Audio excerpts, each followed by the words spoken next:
welcome to the channel. This is Waga. We're going to do another Leetcode question, and the question in question is number 67. Add a binary, and you're given two binary strings, and B, return their sum as a binary string, right? So we have A, which is 11, and B equals 1, and the output is 100.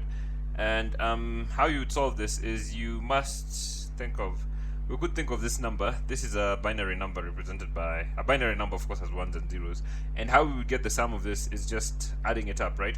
So this is 1. 1 is, remember this numbers are multiplied by 2 to the power of whatever position it is in the arrangement of numbers, right?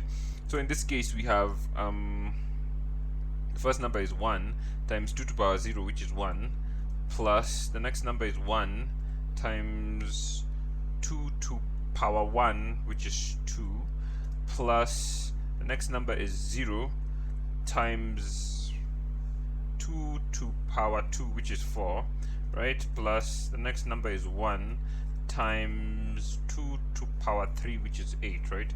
So if we add all this, this is just basic mathematics, it becomes 11, like so, right? So what we're supposed to do now is just we could write code that would essentially break down our number, and when you're adding it, like for example, if you are doing addition, right? If you're doing maybe 101 plus 101, right? We are supposed to take the numbers, and in this case where it adds up to 2, you're supposed to carry it. So we could have a variable here that we could keep track of whatever number is carried forward, right? Because the base here is 2 in this case.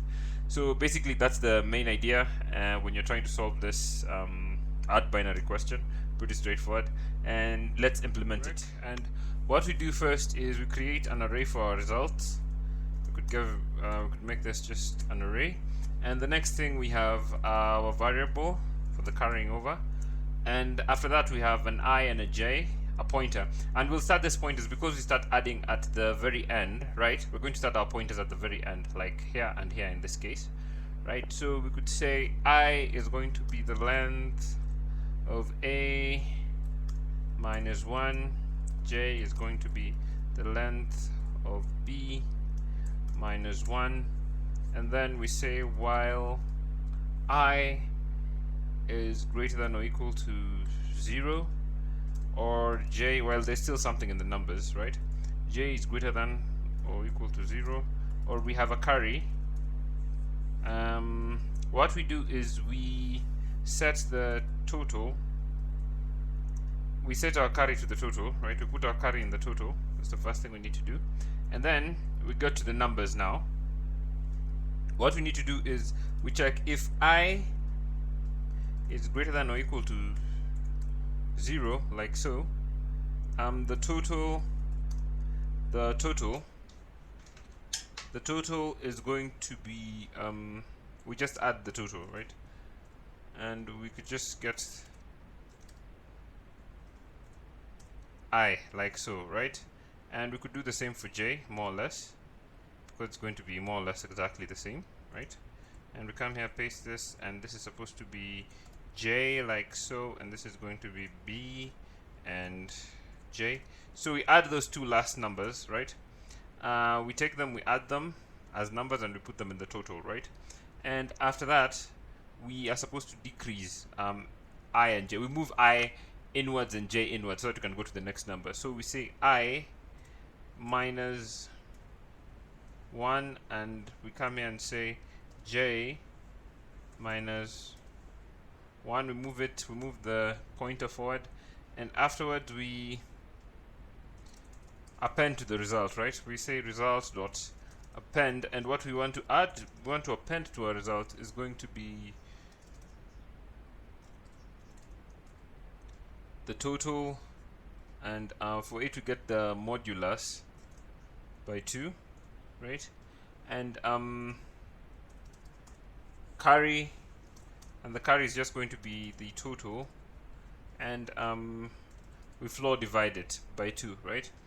And if you could go through these numbers, is in this case, let's say we have 1 and 1, we add 1 plus 1, we put it in the total, so we have 2, right? So if we come here and the total is 2, we append to our result array the total, the modulus of 2, right? So if we divide the total by 2, the modulus, nothing is going to remain, right? So it's going to be 0. So we append 0 at the end, and then we take the total, we divide it by 2, we get 1, and we put 1 in our carry over. So basically that's how it would work, right? So that is for the first instance, and it would continue like that. We need to return and we join and we reverse the string because we've been appending it at the end, right? Reversed, and what we want is the result, like so, right? So basically that, and if we run our code, hopefully it will go as we expect it to, and if we submit it, and for our time complexity, or our what's it called, for our time complexity, it's going to be O(n), and our space complexity is also going to be O(n). O(n) because we create this result array for the space, and for the time we loop through our entire strings, right? Because we go through the A string and the B string, so it's going to be whatever A is plus B, but we ignored the constant, right? So it's just going to be, we're going to say O(n) for the time and space.